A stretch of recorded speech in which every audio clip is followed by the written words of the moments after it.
Assalamu alaikum wa rahmatullahi wa barakatuh. Good evening, everyone. My name is Aya Al-Gerni. I'm a research fellow here at King Faisal Research Center. It's great to be seeing a lot of faces and have in-person meetings. I would first like to welcome His Royal Highness Prince Turki. It's an honor to have you here with us today. I want to welcome you all. We are joined today by Professor David, who will give a lecture on contemporary great power competition. Professor David is an associate professor at the Near East South Asia Center for Strategic Studies at National Defense University. He joined in 2011 after serving the office of the Secretary of Defense for Policy in numerous positions, including as director of the Gulf and Arabian Peninsula, the DoD liaison to the Department of Homeland Security, and numerous other assignments.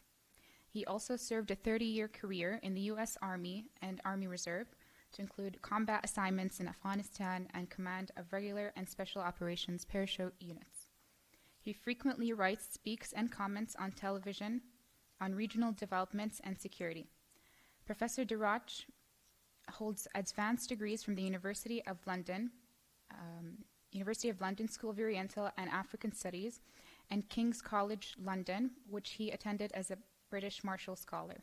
He also holds an advanced degree from the U.S. Army War College and a Bachelor's of Science degree from the United States Military Academy, West Point, where he was selected as Phi Kappa Phi. He is a non-resident academic fellow at the Arab Gulf States Institute in Washington, a senior non-resident fellow at the Gulf International Forum, and senior international affairs fellow at the National Council on U.S.-Arab Relations. Professor David, without further ado, I would like to turn it over to you. Well, thank you all for coming today. Since I did work in the Department of Defense, I have to speak with PowerPoint slides. Most people don't realize it, but that is actually a requirement of U.S. law for Department of Defense employees. And I also have to apologize. My title was Director of Arabian Peninsula Affairs, but actually at the time, I believe King Abdullah and Mohammed bin Zayed actually had more influence in Arabian Peninsula affairs than I had. It was just that was my title. So I'll move to the podium, and thank you for coming out tonight.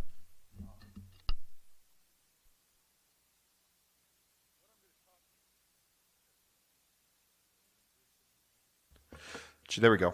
So what I'm going to talk about today is great power competition. I just killed it. And great power competition really means the United States and China. Now, we've all been locked up for 2 years, and I really appreciate you coming out here. And during those 2 years, there's been a lot of news out of the United States of a country divided. What is really unusual from the Obama administration to the Trump administration and now to the Biden administration is there is bipartisan and almost universal acceptance that China is a contemporary, not a threat, but could be a threat, that China has risen in ways that is detrimental not just to the interests of the United States, but to the entire liberal-based world order. This is a bipartisan consensus by and large. I'm going to discuss how things how the Chinese threat is shaped and viewed in terms of the diplomatic, informational, military, and economic elements of national power. I'm going to talk a bit about how the United States hopes to deal with it, and then I'm going to take your questions. And I will speak somewhat rapidly. Hopefully, I'm sure the interpreters can keep up. I apologize that I can't say this in Arabic. We say that a person in English who speaks 3 languages is trilingual, and a person who speaks 2 languages is bilingual, and a person who speaks 1 language is American. However, like our moderator, we are both Canadians, so I do speak several languages, but none well enough to... I could give this lecture in Italian, but I don't think you'd get very much out of it. So the first point that I have to emphasize is that I am going to speak openly and honestly, and I will answer any question. And honestly, if in the middle of the presentation, if you have a question, I'm used to taking questions in the middle of it. I am married, so I'm used to being interrupted while I'm speaking. As I said, I will be open and transparent, but I do not speak for the United States government. So these are my impressions of where I think the government is going. So please do not quote this as a government speech, but rather as the thoughts of a somewhat educated observer of the government. I like to say I'm a recovering bureaucrat. So first, let's look at diplomatic. This chart is somewhat busy, and I don't know whether it's out of focus or whether I'm out of focus, because at 57 years old, everything's slightly out of focus. But basically, this shows the number of overseas diplomatic missions for select countries. China has slightly more than the United States. But what really gives them their diplomatic advantage is they have what's called the million grains of sand philosophy, where they view every single person of Chinese ethnicity or ancestry as a potential diplomat and as a potential information source. So it's not just formally accredited diplomats that are there, it's also people who work internationally and overseas students. This shows the growth rate of students in the United States and in other countries. I think this is Europe and this is Canada, from up to 2012. I couldn't get later data. But what you can see is that it's increased substantially, and we think it continues to increase. And we know that at institutions, if they're, we've seen from Australian research that in institutions that have large Chinese ethnic national populations, there is one person who gives ideological guidance. And, for example, if there's an issue about a protest on human rights in China, he tells the expatriates that they are expected to be at that protest to counter it. So there is a diplomatic presence there that, quite frankly, few other countries match. We certainly don't match it in the United States. Ideologically, there is a conflict to show not which way is superior for the world, but rather which mode of government is superior, which mode of internal government. And what China says is that we are a unitary nation that is undivided, that speaks with one voice, that is currently being guided by the principles of Xi Jinping thought. And Xi Jinping has elevated himself and his philosophy to a position unknown in China since the day of Mao. The idea is that everything is ordered. It is an authoritarian state, but it's authoritarian in the interests of advanced development. And so infrastructure projects that people in the West can't build because of land rights issues or political opposition, like high-speed rail, large new airports. The British have been trying to build a third rail at Heathrow Airport, a third runway, for over 25 years. And can't build a single runway at a single airport in one city. Meanwhile, the Chinese have built over 50 world-class airports in there. It's easy to do in China, and they contrast that with the messiness and the muddiness of the U.S. policy, where the U.S. Congress is designed to be adversarial and succeeds in that design. And they talk about things like the reservation of individual rights for things that people overseas don't understand, like private ownership of firearms. Talk about things like race riots in the United States, the George Floyd murder.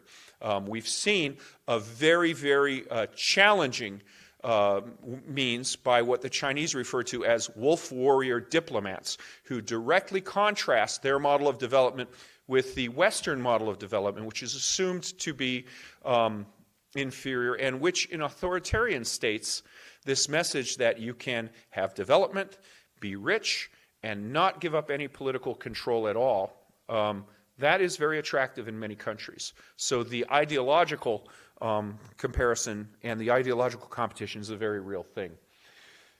The Confucius Institutes are Chinese education institutes that are located in large numbers around the world, primarily in universities and in secondary schools.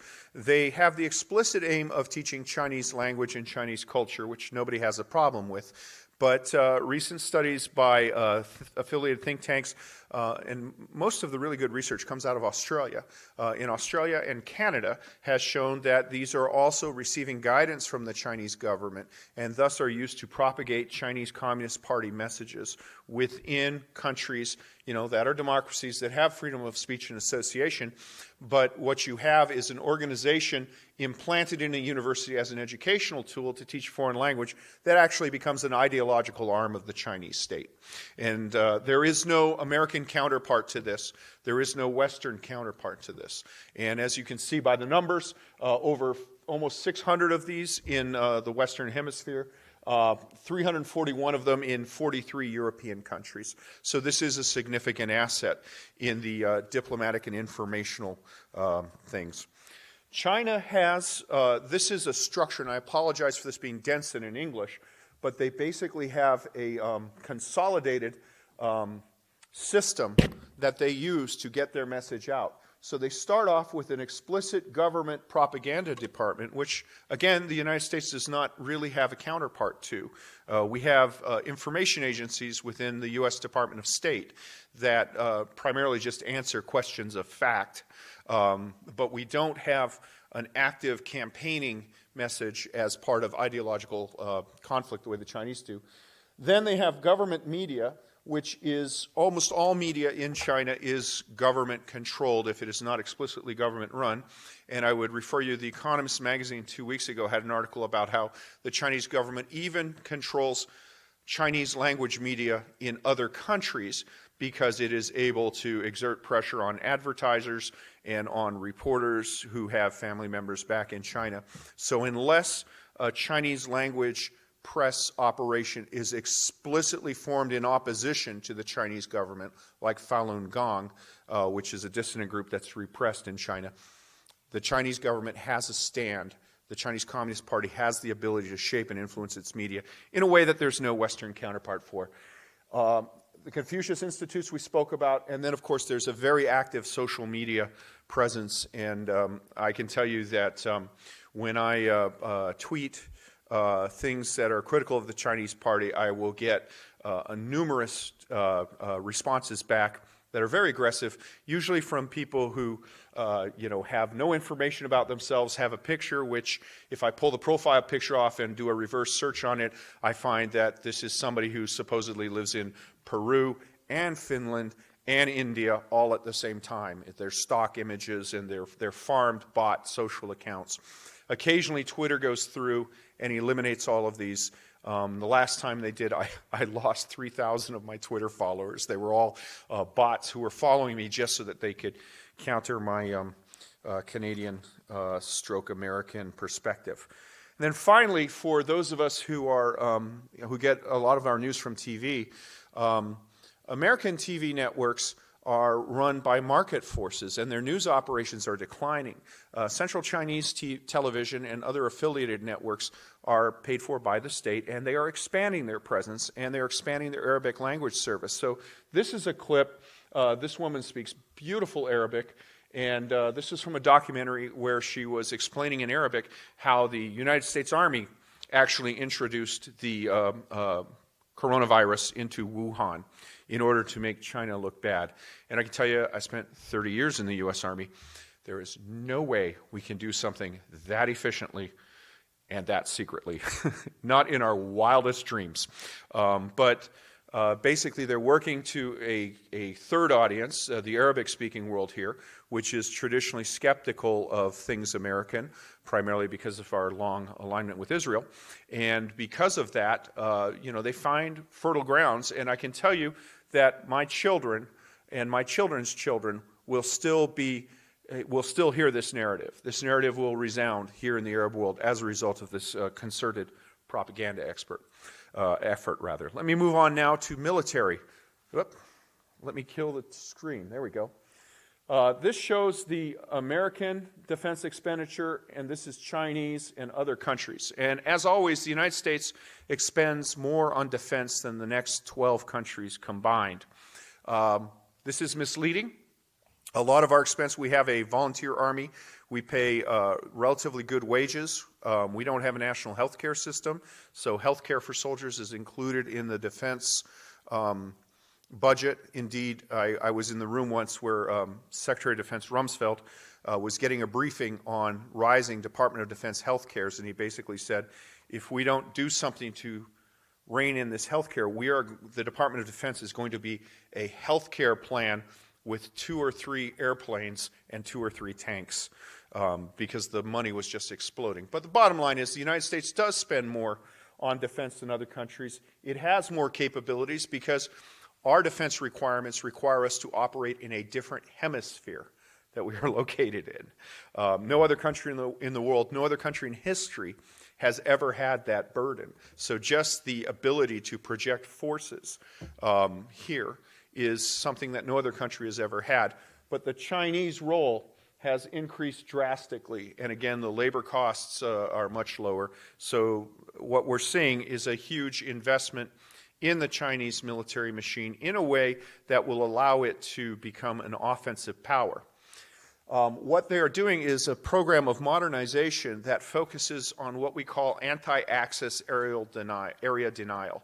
And what this means is they're focusing on naval power, ships, missiles, and submarines that primarily are aimed at keeping their primary adversary, which is the United States and its allies such as Australia, Britain, Japan, and Korea, keeping them from moving aircraft carriers and other assets towards the Chinese mainland in a way that would allow, say, us to defeat an attempt to invade Taiwan. So there's investment across the board, but particularly focused investment in anti-access aerial denial weapons, such as you see here. This chart shows the range of various Chinese missile systems. China views its system, they speak of 2 island chains. So the first island chain runs the Philippines, the South China Sea, which they claim and have built fortifications on, in effect, unsinkable aircraft carriers. And that first island chain runs out to Okinawa and then to Japan. So they have a series of cruise missiles that are able to reach just short of that. The second island chain includes the main U.S. base at Guam, and China is building an anti-ship missile that can reach halfway to the first island chain, a new anti-ship missile that reaches beyond the second island chain, and bombers that can reach the second island chain. So the idea of all of this targeted investment is to prevent possible Western reinforcement of any reaction to aggression seeking to seize China or seeking to reinforce Taiwan in the event of conflict with China or Korea or Japan. And there are other disputed islands besides the South China Sea. There are also disputed islands off the coast of Korea and off the coast of Japan, all of which Chairman Xi has said he will incorporate into the homeland, and which analysts think it will be possible that he will take military action to do that as early as 2025, was a recent assessment by the U.S. intelligence community. This shows in more graphic form the development of new Chinese missiles, which again are primarily designed to attack fixed U.S. and allied air bases and to attack aircraft carriers seeking to move in. What I like about this chart, and I have to give credit here, most of my thinking on this is derived from the work of my colleague at the National Defense University, Dr. Frank Hoffman, who is one of the foremost strategists in the U.S. government and wrote large parts of the Department of Defense's 2018 strategic guidance. I have stolen very liberally from him, so he's not here, but I did say something nice about him. So what this chart shows is these are various missiles in the Chinese inventory. The red ones are existing missiles. These are being fielded and developed. And these are key choke points or areas that are of importance to China, and shows the distance from the Chinese mainland, which is here, to these key points. So these missiles have the capability of affecting, in some instances, Okinawa, which is a major U.S. base to be used in reinforcement. Of course, Taiwan.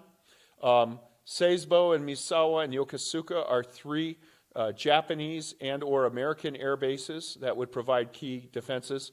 The Malacca Strait is the most important choke point for Chinese imports of oil. Singapore is at the bottom of the Malacca Strait. The second most important is the Strait of Hormuz. And then finally Guam, which is the main U.S. forward base. And this is, I think, the aim of most of their deterrent capability to get it. The really long-range missiles like DF-5 are designed for attack against the U.S. homeland in the event of a generalized war with the United States.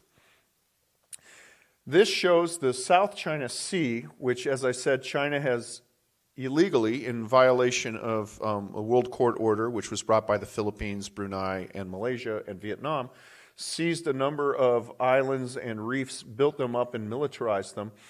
And the numbers here show the amount of days it would you could get on station with a nuclear submarine and a conventional submarine. This was produced in the wake of Australia abandoning the French purchase of submarines to buy U.S. and British nuclear submarines.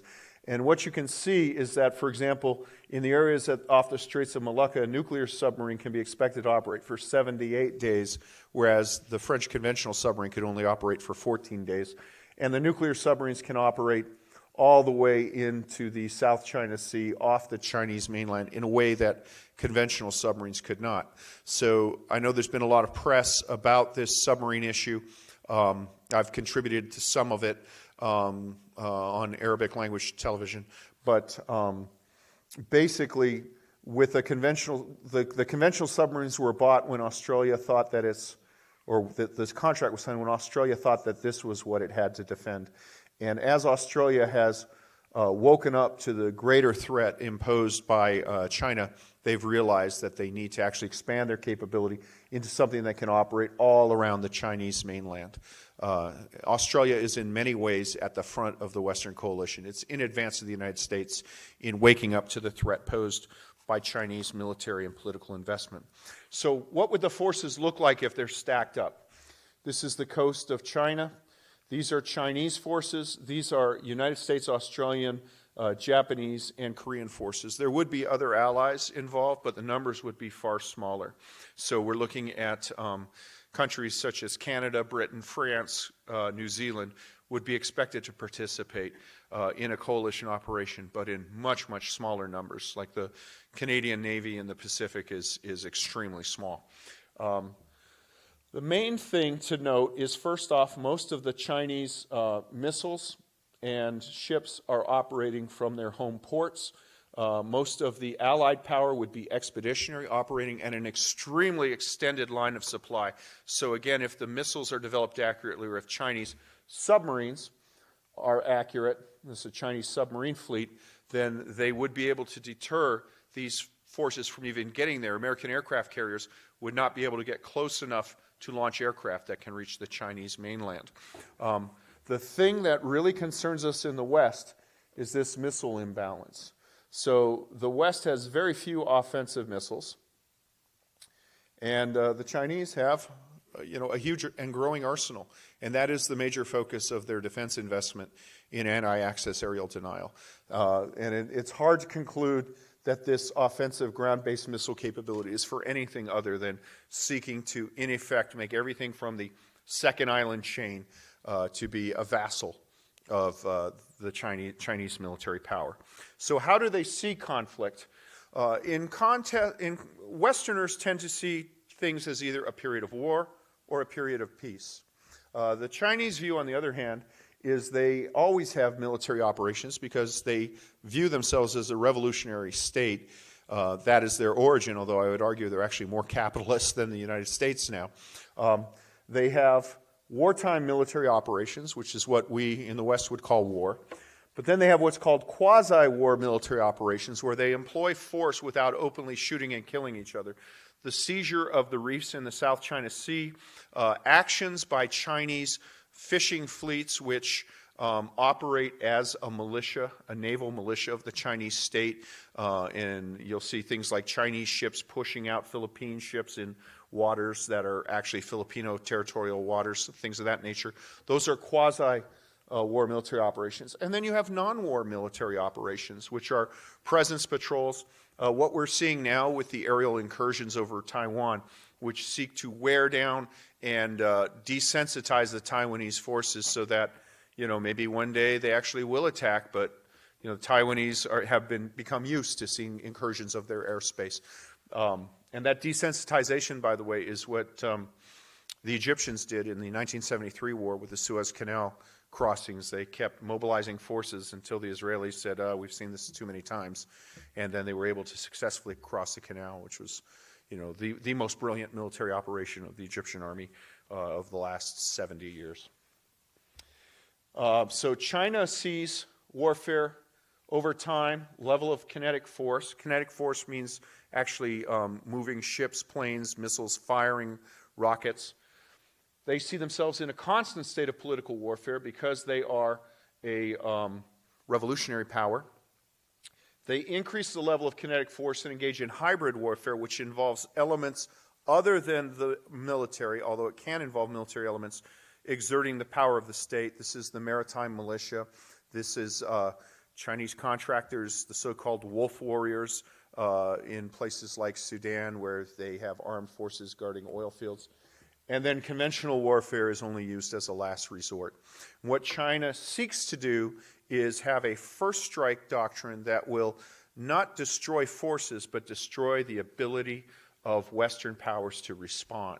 So they don't seek to sink every battleship if they can simply immobilize them by disrupting their ability to communicate with each other, or disrupting the ability of aircraft to take off, or disrupting precision-guided munition strikes by, say, blowing up the satellites that are used in the global satellite positioning network.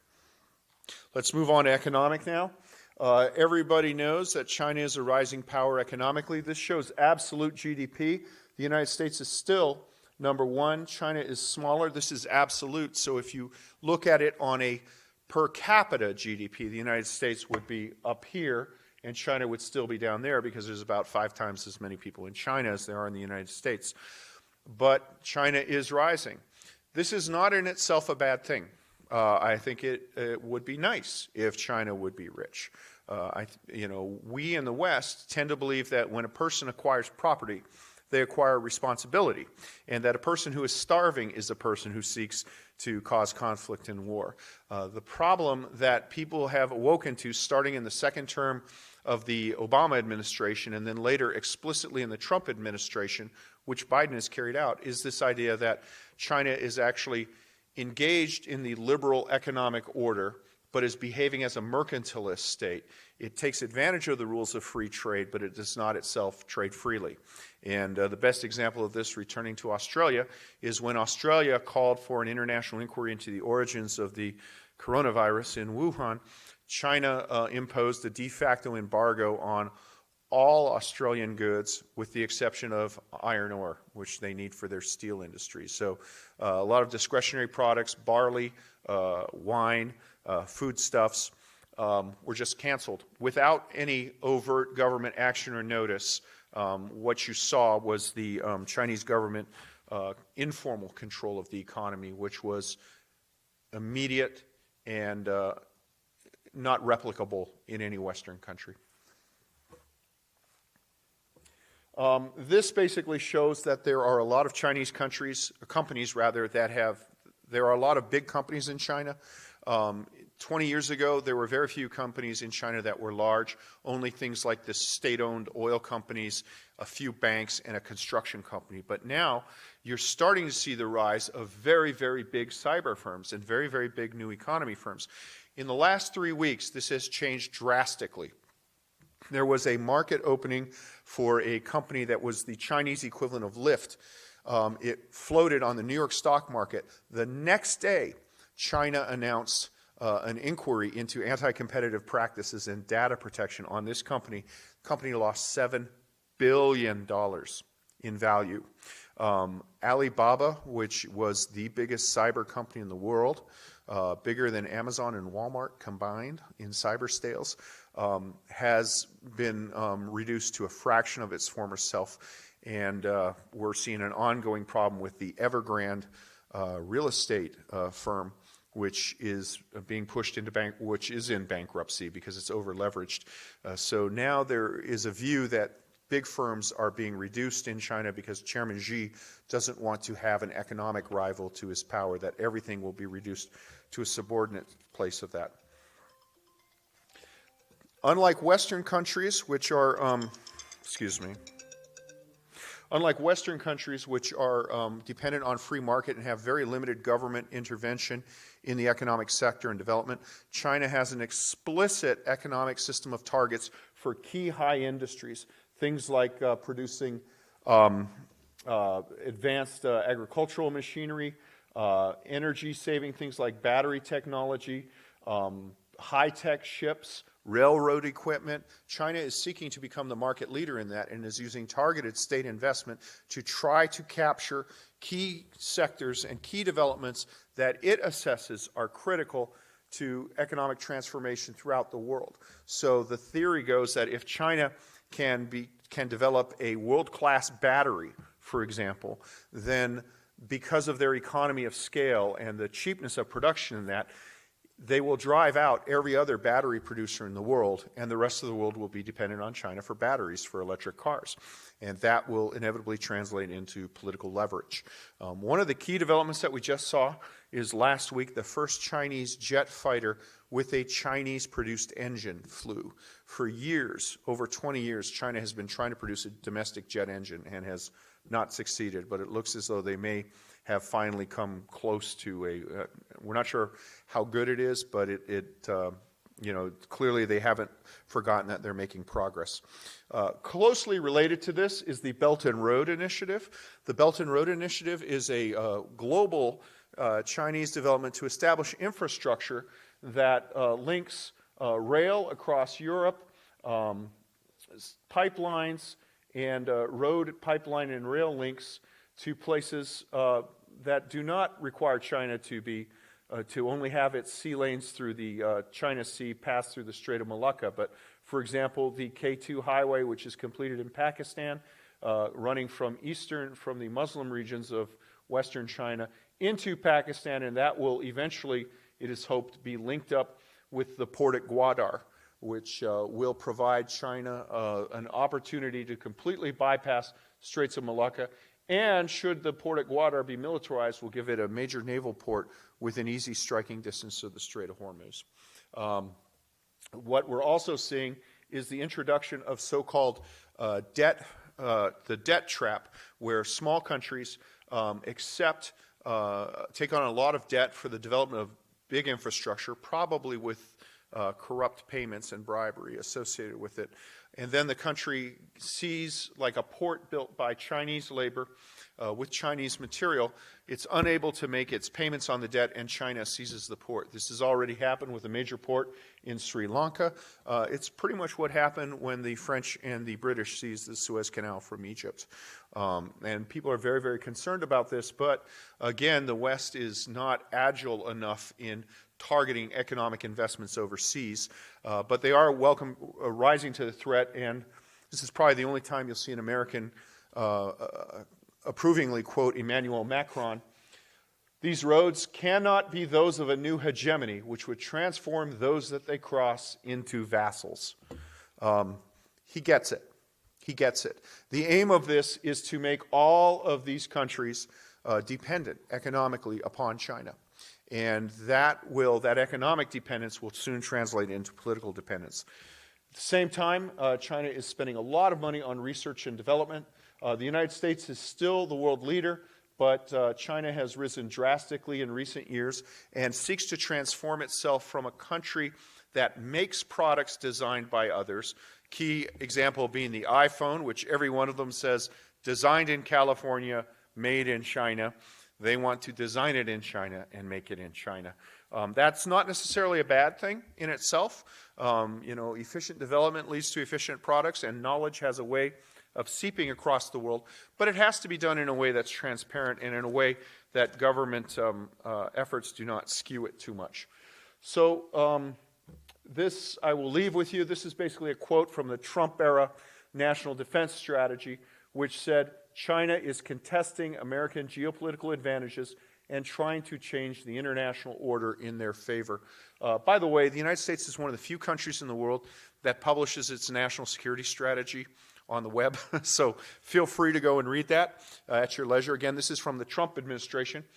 The idea that we're seeing is that the United States is declining and China is rising, and the fear that historians such as Paul Kennedy has had is that when you have a declining power and a rising power, eventually they go into war.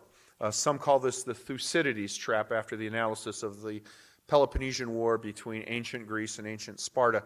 I don't think that this is necessarily the path that we're on. It is certainly not inevitable. And I think that if the nature of the threat is recognized, what it really calls for is not so much confrontation as internal reorganization and discipline, recognizing areas that the West is being challenged in and reorganizing itself in a more efficient manner to compete. Not necessarily, China doesn't have to be degraded for the West to keep pace with its strength, but we do have to recognize that there is a engineered program to supplant the rules-based liberal world order, and that we can take action in an appropriate way to do that. So these are the elements of it. Basically, you have political and diplomatic, ideological, informational, military, and economic. I've just covered them all in depth, and the bottom line is this is recognized by both the Trump and the Biden administration as perhaps the key security challenge of our day. When we look at how they work, and again, this is the work of Frank Hoffman, Dr. Frank Hoffman, which I took. But basically what we see is that politically and diplomatically, China and the U.S. have an incompatible vision. This is an area where we will never agree. One party may subjugate another, but the bottom line is this is someplace that is just going to be irreducible and irreconcilable. In the issue of ideology, the idea of free and open societies with individual freedoms is not compatible with a country that is currently engaged in the genocide of its Muslim population in East Turkestan and has, by some accounts, over 1 million Muslims incarcerated for the crime of being Muslims. So that is incompatible. Informational, the free and open exchange of the United States versus the state-controlled media of China is, again, China is compatible with the United States, but the U.S. is not compatible with China. I can tell you that at one academic forum where I was making these points, a gentleman who was representing the views of the Chinese Communist Party said, well, how would you feel if the Chinese government started pointing out everything that the United States does that's bad? And my response was, well, first off, I wouldn't care. But secondly, why would you go to that effort? All you have to do is print out any American newspaper and just, pass that around. What people don't realize is that in the open societies of the West, we feel that the self-criticism is actually a healthy thing because it forces us to get better. It's like lifting heavier weights or playing tennis against somebody who's better than you. If you play tennis against somebody who's worse than you, you become a worse tennis player. You don't want them too good, but generally, you don't get strong by lifting light weights. In the areas of military and economic trade, in these areas, we can be compatible. We can be compatible. In the military realm, we will be competitive, but it is possible to work out a modus vivendi. This will require some compromise on both sides, but it is possible. Warfare is not inevitable. People speak of a new Cold War. That's an inappropriate analogy. The United States and Russia and Soviet Union had almost no trade relations. China is the United States' biggest trade partner. There are interests in peace between the United States and China which did not exist between the United States and the Soviet Union. And we can build on that. There are no real comprehensive arms reduction treaties between the United States and China. They're mostly between the United States and Russia. So, we could look at things like targeting anti-access aerial denial weapons. And then economic trade, this is the area where obviously there's already a large degree of commonality and cooperation. Quite frankly, more rules-based focused, and both the Trump and Biden administration have essentially said, we just want China to live up to the agreements they've signed. So that will lead to compatibility. So what are we competing for? This is an American perspective. The United States does not really want global hegemony. Every academic forum I go to, people talk about U.S. hegemony, the decline of hegemony, the world's policeman. I have never seen a U.S. government document that says we aim to be the world's policeman or we aim to establish hegemony. And I can tell you that in all my time in the Pentagon, I was never once in a meeting where somebody said, we need to have hegemony here. We actually view that as imparting responsibilities on us that overstretch us. Things like the Rwanda intervention, where we had no strategic interests at stake, but horrible things were going on. The U.S. government only very reluctantly got involved in that. Containing China and engaging in another Cold War, I think, is explicitly rejected. I don't think that's in anybody's interest. But all these other things, which is preventing China from itself becoming a hegemon and degrading the open and rules-based international order, those are areas that both the Obama second-term Trump and Biden administration seek to promote. So when we look at the Biden National Security Council, and this is the Secretary of Defense and the President, they have not produced a national security strategy yet, but they have produced interim strategic guidance. And I can tell you that on the subject of China and great power competition, again, surprisingly, given the amount of political polarization and bad words that are spoken, it is remarkably similar to the Trump administration. So much so that if I were to print it out and give it to you and ask you to choose which one, you would not be able to tell. It would be a coin flip. It would be a coin flip. So I've spoken about some big issues in a very fast manner. I want to once again acknowledge the pioneering scholarship of my colleague, Dr. Frank Hoffman. I appreciate you coming out here on a Monday night.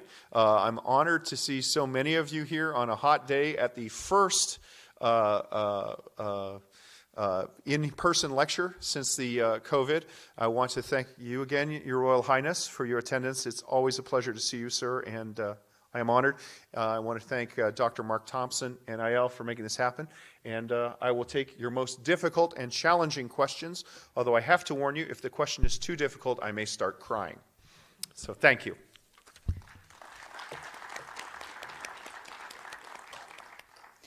Thank you, Professor David, for this rich presentation on this very important topic.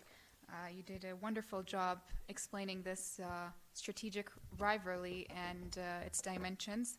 Now, as you said, we will be taking questions. Feel free to ask your question in Arabic or in English. You will have headsets in case the question is in Arabic. I can try to listen to the Arabic and answer it, but I studied Arabic 35 years ago, and as soon as I go back to Washington, I'm getting fitted for 2 hearing aids. So you may ask me a question about great power competition, and I'll tell you what airport my flight goes out of. So I'll use the headphones. Please don't take it as an insult. Please make your questions brief and limit yourself to one question at a time. Please. Yes.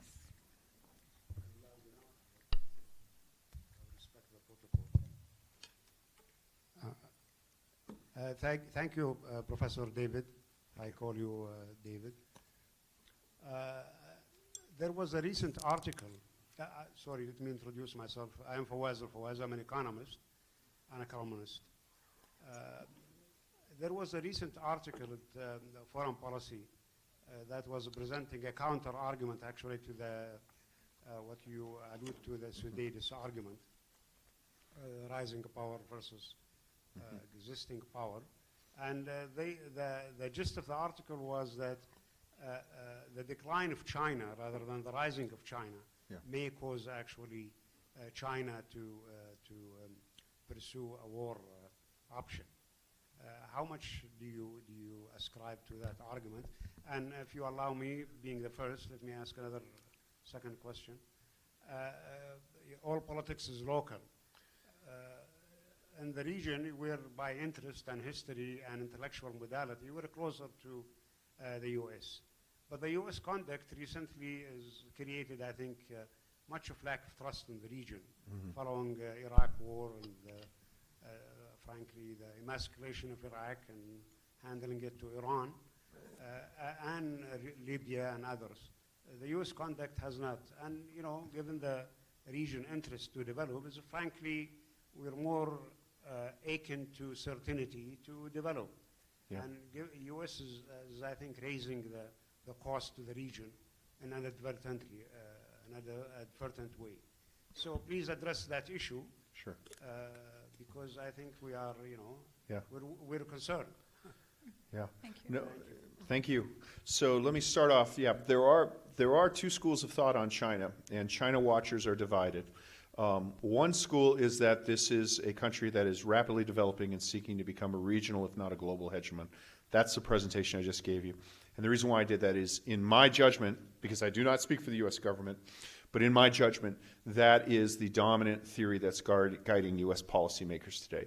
The second school of thought says that actually China is projecting a facade of strength, that it is much weaker than people know, that their main challenge is the population is getting so much bigger, they have to provide, I think it's millions of jobs every year, but at the same time technology is reducing the jobs that are available, and the rulers are concerned about social cohesion and social stability at the same time where, the corruption, there are people who have become phenomenally rich in China.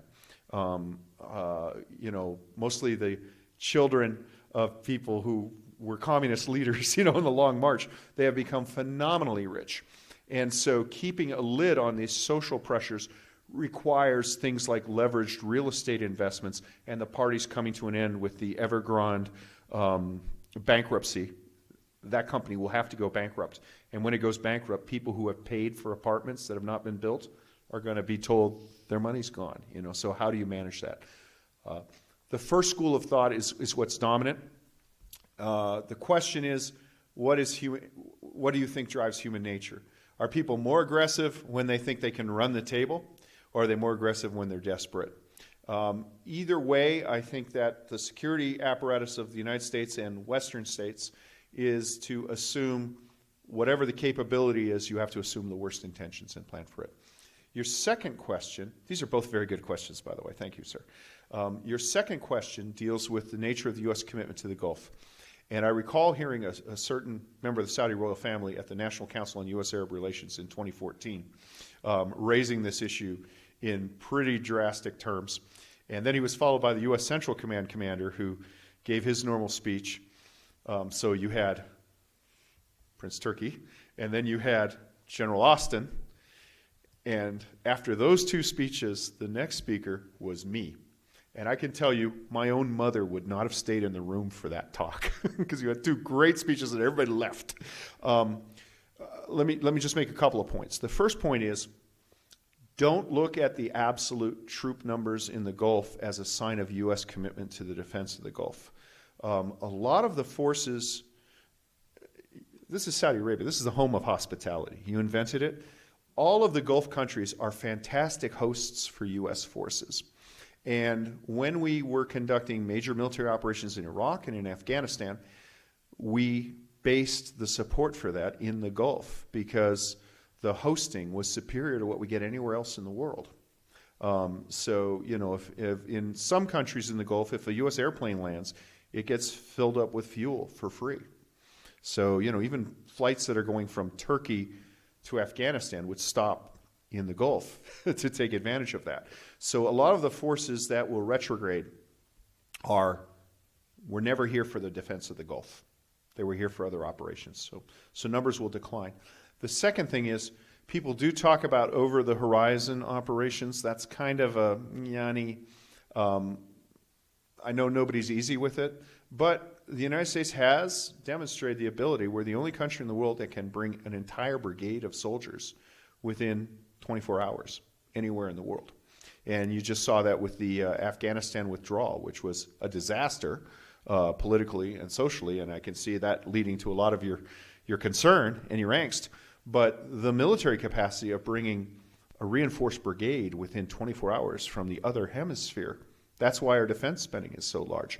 And I think that the core commitment to the territorial integrity of the Gulf remains unchanged. Doesn't mean that every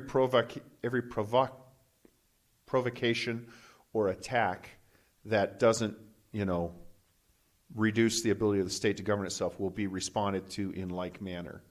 There will not be an attack on an Iranian refinery in response to the Abqaiq attack with missiles. There was a cyber attack that we're only just now finding out about. But that commitment remains steady, and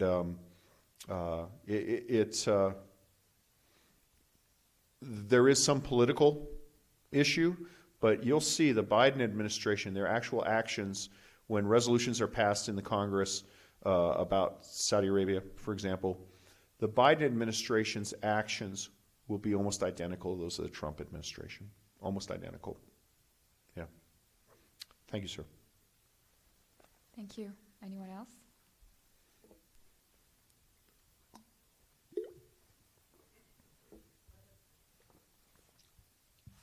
Okay, up in the back.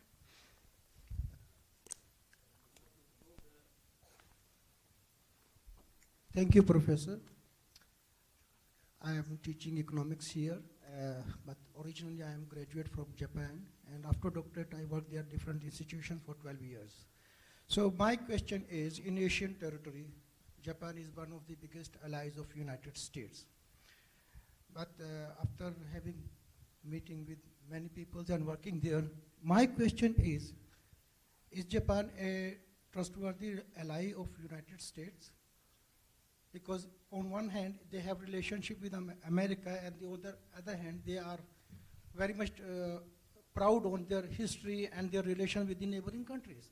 So they have equally important relationship with the China in economic terms as well as a neighbor. And one of the things which raised this question in my mind is the development of cryptocurrency or the digital currency, which has shaken the hegemony of dollar and international financial markets. And the idea was originated in Japan of this currency. So with this scenario, I want to know your comments or your views. Okay, great. Thank you very much. Oh, thank you very much for the question. Thank you for coming out. So Japan is a treaty ally of the United States. And there are very few actual treaty allies of the United States. You know, NATO countries, Japan, South Korea, Australia, New Zealand. Saudi Arabia is not a treaty ally of the United States. It's a security partner. So that relationship is relatively strong. There are there's a lot of Japanese-Chinese trade and investment, but there's a lot of American-Chinese trade and investment. And, Americans and Japanese both are capitalists. We believe that countries that trade together are less likely to go to war, provided they do so in a fair and transparent manner. So the accusations that the Japanese are making are similar to what the United States is making, which is that, if Japan refuses to, if there's a dispute that Japan goes the other way in the United Nations, for whatever reason, Chinese products are no longer sold, or Japanese products are no longer sold in China. Informal boycotts, restrictions, things of that nature. In addition, Japan also has territorial disputes with China. There are disputed islands. Japanese nationalism is still strong, and I think that it is very easy to underestimate Japanese nationalism. And what we've seen is that Japan has also realized that it is subject to threats from China, and so militarily, Japan is stepping up its game. In the last week, we saw for the first time ever a U.S. Marine Corps Joint Strike Fighter land and take off from a Japanese aircraft carrier. That has never happened before. So the relationship is pretty strong, and I think they share a same sense of the world. The Japanese realize that if China becomes a regional hegemon, they're the first power to be knocked out. So I don't think there's a whole lot of blue water. There's some localized trade disputes, I'm sure, but there's not a whole lot of blue water between the American and Japanese position on China. Thank you. Yes, go ahead. At the front, or, yeah. We can take 2 questions, and he will answer both. Please make it brief. Thank you. My question is going to be in English. My name is Majid Al-Aid. I'm an economic development researcher. First of all, thank you for responding to my Alfred Mahan comment. My question is regarding what do you expect the U.S. government policy to be, economic policy to be in a post-COVID world? We've seen the disruption that happened as a result of the pandemic, and will the U.S. or Western countries move their global, deindustrialize China or move their economic or industrial base from China back to the homeland or to other locations? Thank you. Thank you. And do you want to answer it or take another question? I can take two. Okay, Yeah. we'll take another question at the front.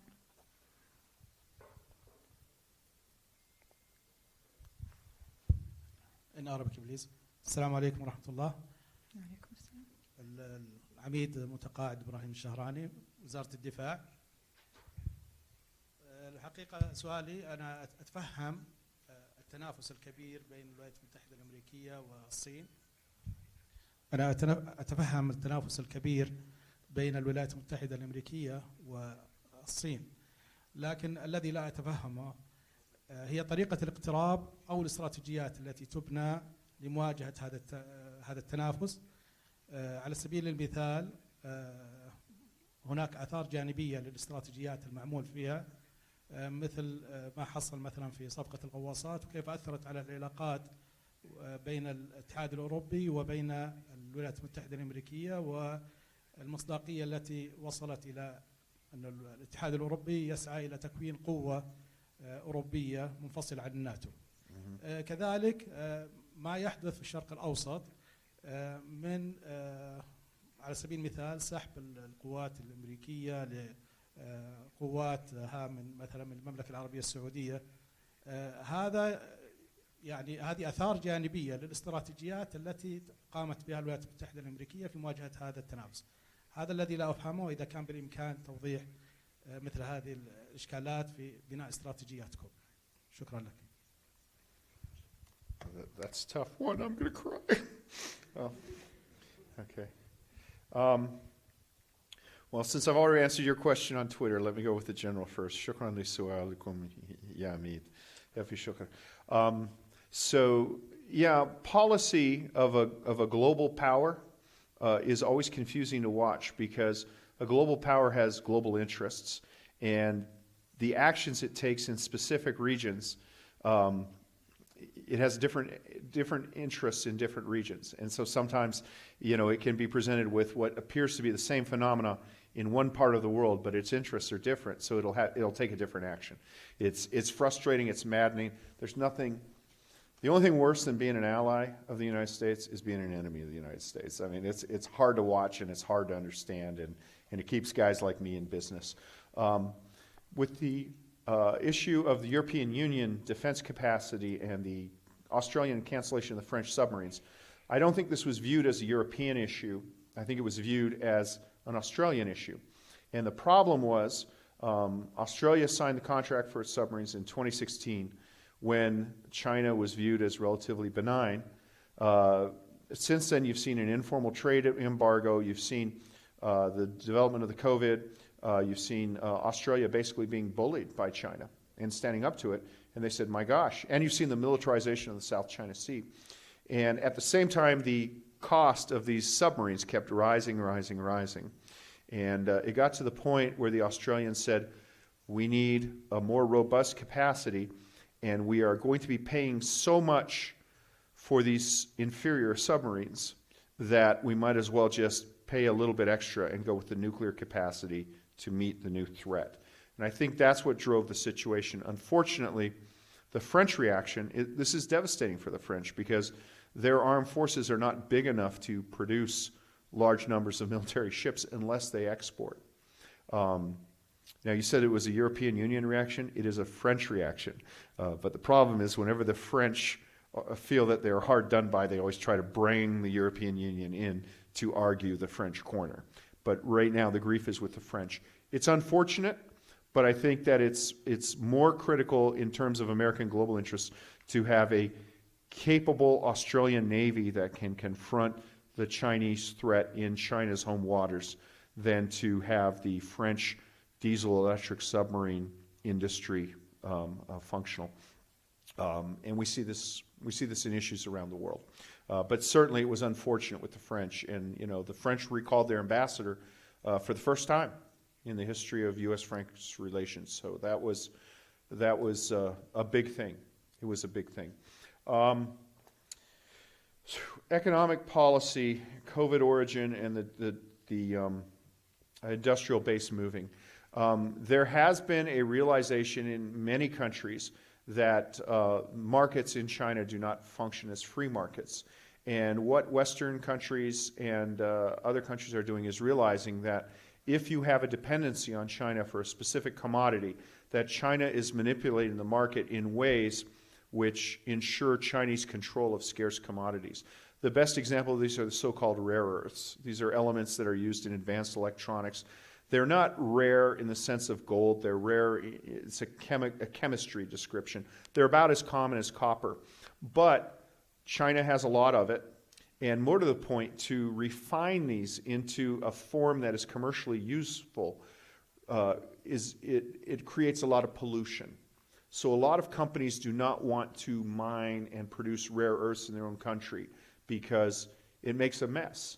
And whenever it looks like Canada, Australia, the United States is developing a viable rare earth mine or refinery, China, we now have come to the realization, through state action, not through market forces, will accelerate their production of this, drive it down so that the American, Australian, Canadian production is not economically viable, and that mine and refinery go out of business. In the issue of rare earths, what the United States government has done is said, look, we realize now this is strategically important. We realize we cannot rely on the free market to do this. So we are going to create a reserve. We are going to produce these things even if it's economically a loss for us because it's a strategic thing, and build a strategic stockpile of it. So I think we're going to see more and more of that. I think because of COVID, even companies are looking at their supply chains and saying, this idea of ordering things just in time, not having inventories of spare parts, that's not functional if something is disrupted by the pandemic or by a ship blocking the Suez Canal. Right now it's hard to buy a new car because the chips that go into cars are in shortage. And so I think that you're going to see a lot of assumptions about the free movement of goods are being re-examined, and I think that you'll see redundant capacity for certain key bottleneck things being produced all around the world, whereas theoretically in a world where borders are open and goods move freely, it's more economically efficient to have one cheap producer, in China or Taiwan or Thailand or South Korea. You're going to see numerous redundant capacities, in Europe, the United States, other places. Thank you for that. Okay, so with 5 minutes left, I think we can take 2 questions. So, yes, over there. Hello, hi again. My name is Abdullah Hamiduddin. So I wanted to ask something about how this competition will play out in the region. How will it play out with countries which are friendly to the United States, and how will it play out with countries adversarial to the United States? And also, regarding the countries who are, on friendly terms, allies or partners, we're hearing signals about certain sanctions if certain governments lean too much towards China. And so, the bottom line is, how will it play out? How does all of this affect us in your perspective? Yeah, good question. So let's start by addressing one of the great paradoxes, which is the United States gets almost no energy from the Gulf, in the Gulf states. China gets a majority of its energy supplies from the Gulf, but the free movement of that is guaranteed by the United States Navy.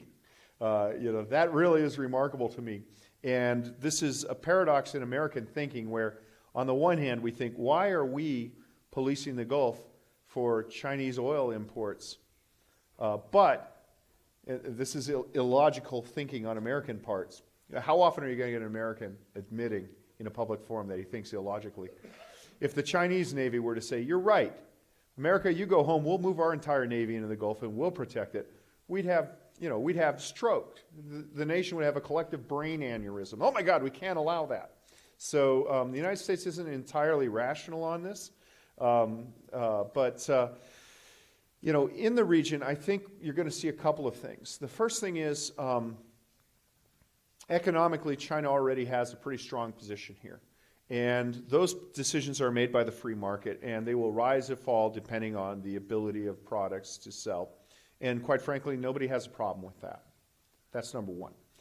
Number two, when you look at certain strategic capabilities, mostly like arms imports, that is an area where the Western agenda, which does seek to promote human rights and does seek to only have strong relations, particularly defense relations, with countries that have what we in the West consider to be universal human values, like democratic governments.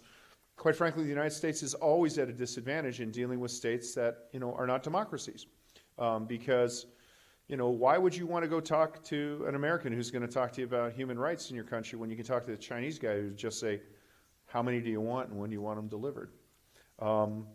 We rely on our technological edge, and we rely on the fact that we don't just sell weapons, we actually integrate people into our systems and prepare to operate with us as coalition partners, like we did in Desert Storm, where U.S. ground forces were under Saudi command. That really is the advantage that we have, and we think it makes up for all of the grief that comes with dealing with the United States and the lectures on human rights and stuff that I know you don't want to hear, but you will continue to hear because our government is set up that way. I know that I always hear complaints about the annual human rights report, and everybody in the region says, who are you to lecture us, grade our report cards? Well, what a lot of people don't realize is that's not done to embarrass foreign countries. That was done when Congress was controlled by Democrats and the president, Ronald Reagan, was a Republican. It was done to embarrass him. It was primarily over El Salvador, where Ronald Reagan supported the government against a communist, Soviet-led, Cuban-officered insurgency with a horrendous human rights record. Congress wanted to embarrass the president, so they made that an annual requirement. And once Congress mandates a requirement, it never goes away. But it's always a problem because nobody likes to see that. The French complain about the human rights report because every year we complain about the French laws against the wearing of niqabs. There's a lot of grief, but when people look at what the United States brings to the table, and again, we're the only country in the world that deploys in another hemisphere, and the openness and transparency with which we operate, we find the partnership is there. We find the partnership is there. So it's just the product's better. And that's capitalism. The better product wins. Yeah. Thank you. Should we take one more question, or are we out of time? I think we'll take one more question over here.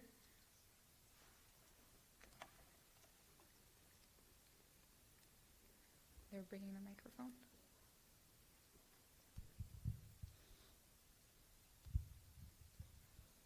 مرحبا، اسمي سامي العريفي.